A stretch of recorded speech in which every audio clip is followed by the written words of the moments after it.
Je suis encore salarié, mais j'ai commencé à entreprendre en parallèle. Est-ce que je dois quitter mon job? Surtout que pendant le corona, j'ai été très productive. Donc c'est une question qui m'a été posée par une personne donc sur YouTube. Donc merci pour cette question. Donc je vais tenter d'y répondre. Quand est-ce que je dois quitter mon job salarié? C'est pas évident. Donc avant tout, je me présente. Donc moi, c'est Fanta Barou. Je suis consultante et coach marketing et je vous aide à vous rendre visible, à savoir vous affirmer, à savoir créer une marque forte sur les réseaux sociaux, spécifiquement sur Instagram et dans la vraie vie. Et je vous propose donc du coaching personnalisé et des formations en ligne. Comment être visible sur Instagram sans être un expert des réseaux sociaux? C'est le titre de ma conférence que je vous offre qui se trouve dans la barre d'informations avec toutes les autres informations. Donc abonnez-vous pour recevoir la vidéo du jour et voilà, on peut commencer. Donc quand est-ce que je dois quitter mon job salarié? Donc tu es entrepreneur, donc là je te tutoie parce que je réponds à une question. Donc tu es entrepreneur, en même temps tu es salarié, tu as commencé à entreprendre et le corona est passé par là. Du coup, ça nous a tous permis, surtout les personnes qui travaillaient, d'être à la maison et d'être plus productif, de plus se concentrer sur ses projets. Et là, tu te rends compte que tu as envie de te lancer à plein temps. Donc là, le fait de devoir reprendre le boulot, donc je continue la conversation parce que j'ai continué cette conversation avec la personne par message. Donc le fait de devoir reprendre ce travail-là, ça l'affecte un peu parce qu'elle se dit qu'elle pourra plus se concentrer. Donc est-ce qu'il est temps d'arrêter de travailler, de se mettre à 100% dedans? Alors, ça dépend. Donc moi, je pense que effectivement, tu as bien fait de te lancer en parallèle de ton job parce qu'effectivement, il vaut mieux quand même commencer quelque chose et c'est tout à fait possible de commencer. Après, tout dépend de votre situation familiale, mais la plupart du temps, c'est quand même possible de commencer et il faut le faire, je pense, en parallèle de son job. Ça sert à rien de se mettre une pression en quittant son job alors qu'on n'a pas d'argent de côté. Pour moi, c'est pas inutile. En plus, c'est pas utile. Plus que d'avoir de l'argent de côté, c'est le fait de se dire j'ai même pas commencé un projet, c'est quelque chose, quelque part, c'est un fantasme. D'accord? On commence déjà le projet, on l'entame quand même bien.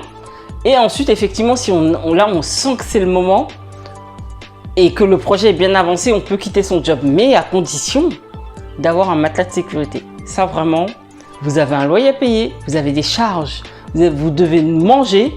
N'allez pas vous mettre dans une merde, ça sert à rien en fait. Hein. Donc le matelas, ou si vous arrivez à avoir une rupture conventionnelle qui va faire que vous allez pouvoir avoir le chômage quelque temps, franchement faites-le. Mais ça se prépare sur 6 mois, ça se prépare sur 1 an, ça se fait pas du jour au lendemain. Soyez patient, c'est pas évident, mais croyez-moi, voilà, on vit pas d'amour et d'eau fraîche, hein. Donc il faut des sous, il faut un matelas de sécurité. En France, on a quand même la chance de pouvoir avoir la rupture conventionnelle. Mettez des sous de côté aussi en plus de la rupture conventionnelle parce que croyez-moi, il y a plein de dépenses à faire. Hein. Et moi, je suis encore entrepreneur sur le web, donc ce sont des petites dépenses, mais et ça reste quand même des dépenses. Si vous êtes entrepreneur et vous avez des produits, il y a beaucoup de dépenses. Donc les ruptures, vous n'allez pas forcément gagner des sous tout de suite, ça je ne sais pas. Mais pour ne pas vous décourager, pour ne pas avoir de pression supplémentaire, en plus de la rupture conventionnelle, mettez des sous de côté régulièrement. Vraiment. C'est super important. Ça va vous permettre justement d'être plus libre et de souffler quand vous allez justement commencer à vous mettre dans cette aventure qui va être stressante, mais où vous allez vous trouver à votre place. Donc vraiment, quand vous sentez que c'est le moment et que vous avez quand même bien avancé dans votre projet et que vous avez ce matelas de sécurité, que ce soit rupture conventionnelle ou sous de côté ou les deux, c'est le meilleur plan. Je pense que vous pouvez y aller et vous laisser une chance de vous lancer dans l'aventure. Et comme je dis, de toute façon, si jamais à un moment donné ça va pas, rien ne vous empêche, même si c'est pas ce job-là, de reprendre ce job-là, vous avez toujours votre compétence, elle est toujours là. Rien ne vous empêche de retrouver un autre boulot, même en intérim, pour pouvoir manger. Ça ne vous empêche pas. Au moins, vous aurez pu consacrer ce temps-là pour tester, pour avancer sur ce projet. Et si ça n'a pas fonctionné, vous aurez appris tellement de choses, vous ne pouvez pas le regretter en fait. Et vous aurez quand même avancé sur ce projet. Donc voilà, laissez-vous votre chance si vous avez, encore une fois, ces conditions qui sont réunies, selon moi, qui vont pouvoir justement vous sécuriser et ne pas vous lancer comme ça dans le grand bain, ce qui est pas bon alors qu'il y a déjà beaucoup de stress dans l'entrepreneuriat. Donc voilà, donc dites-moi ce que vous en pensez. Est-ce que vous pensez que c'est bien? Est-ce que vous avez sauté le pas et comment vous l'avez fait? Dites-moi un peu tout dans les commentaires.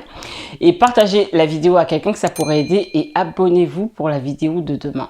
Sinon, je vous dis bon, à demain. Ciao.